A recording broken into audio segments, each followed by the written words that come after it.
આ દેશના વડાપ્રધાન નરેન્દ્ર મોદીની પણ ઊંઘ હરામ કરીને રાખી દીધી એવા ડેડિયાપાડાના ધારાસભ્ય આદિવાસી સમાજના સાવજ એકવાર ચૈતરભાઈ વસાવા માટે જોરદાર તાળીઓ પાડો।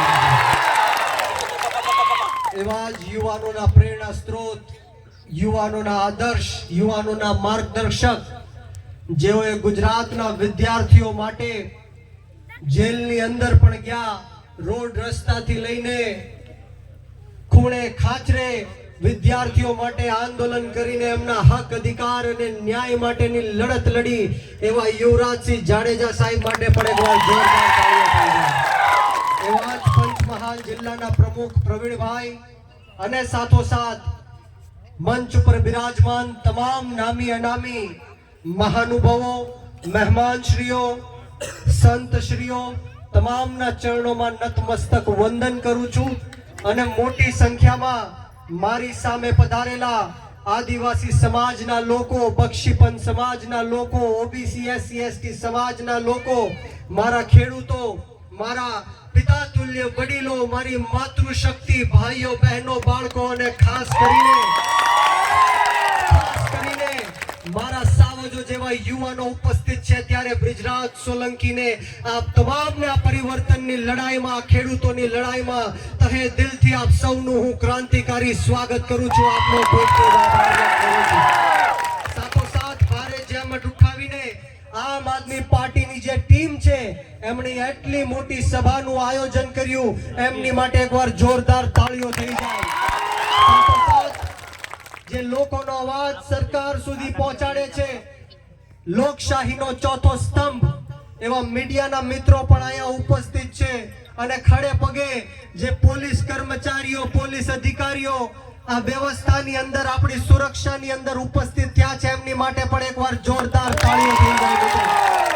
મિત્રો વિશેષ વાતો નહીં કરું, તબિયત બહુ નરમ છે, ગળું બહુ ખરાબ છે, કદાચ અવાજ ન નીકળે તો મને માફ કરજો, ક્ષમા ચાહું છું। પરંતુ છેલ્લા 30 વર્ષથી આ ભ્રષ્ટાચારી ભારતીય જનતા પાર્ટીના કુશાસનમાં આપણે સૌ પીડાઈ રહ્યા છીએ। ત્યારે આ સભા જ્યારે થવાની હતી ત્યારે આયોજક મિત્રોએ મને વાત કરી કે આ સભામાં ન આવવા દેવા માટે લોકોને ધાક ધમકીઓ આપી, જેલમાં નાખવાની બીકરાણી બતાવી, ખોટા કેસો કરવાની બીકરાણી બતાવી, ત્યારે આ જાહેર મંચ ઉપરથી આ ભ્રષ્ટાચારી ભારતીય જનતા પાર્ટીના લોકોને કહેવા માંગુ છું કે તમે ગમે એટલો અન્યાય કરો, અત્યાચાર કરો, ખોટા કેસો કરો, જેલમાં નાખો, પરંતુ અમે ગરીબ ખેડૂતના દીકરા તમારી સામે છેલ્લા શ્વાસ સુધી મોરે મોરો આપી દેવો છે ને।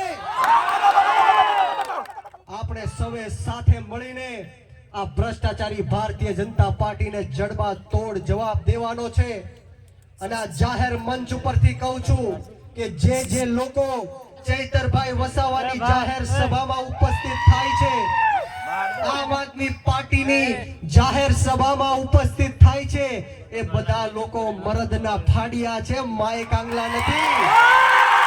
ત્યારે કહેવાનું મન થાય કે વળે નહીં કરી દુનિયામાં કરે ગેંગે કે ફેફેથી, વળે નહીં કઈ કરે દુનિયામાં કરે ગેંગે કે ફેફેથી, ઘડીક શણગાર મર્દોનો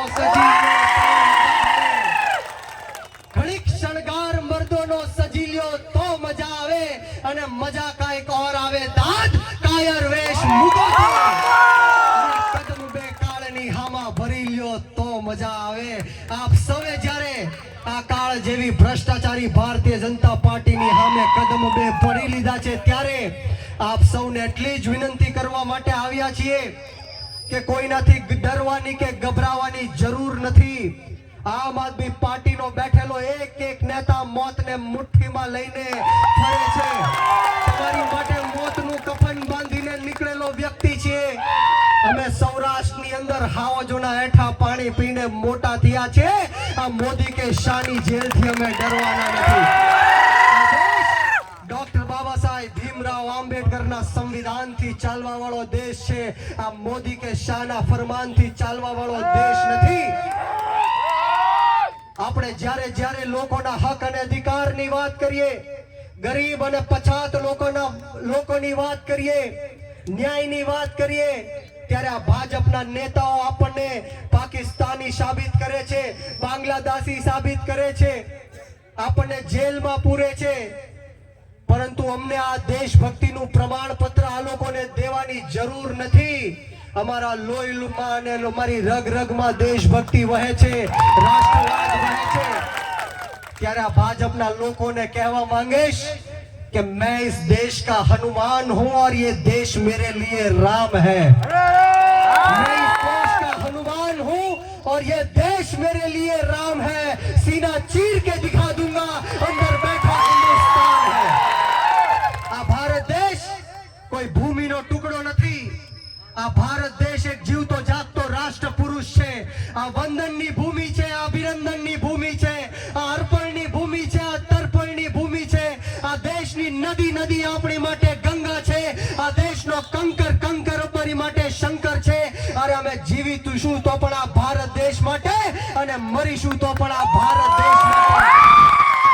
મર્યા પછી પણ જો કોઈની અમારી અસ્થિઓ ગંગામાંથી કાઢીને કાને લગાડીને સાંભળશે ને તો પણ એમાંથી માત્ર એક જ અવાજ નીકળશે અને અવાજ કહેશે કે મારી ભારત માતાની જય. દોસ્તો, ગુજરાતની અંદર આ ભાજપના કુશાસન